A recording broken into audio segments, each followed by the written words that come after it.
Humingi ng tulong ang pamilya ng Pinoy na binugbog at ginasama ng 5 lalaki sa Saudi Arabia. Halos 5 buwan na kasi ang nakakalipas ay hindi pa rin nakakalabas ng ospital ang biktima dahil wala itong pambayad.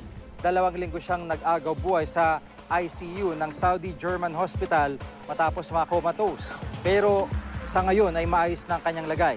Nasubukan na ng pamilya ng biktima na taga Bukidnon na humingi ng tulong sa Overseas Workers Welfare Administration o OWA sa Region 10.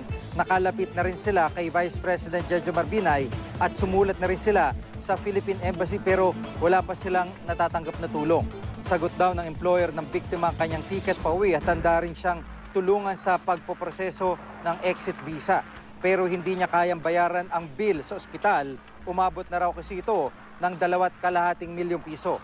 Nakikipag-ugnayan na ang Philippine Embassy sa employer na siyang dapat daw na sumagot ng mga bill sa ospital ayon sa patakaran sa Saudi.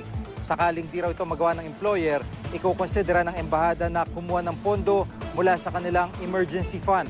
Plano rin daw ng embahada na iakyat ang kaso sa Labor Office ng Saudi.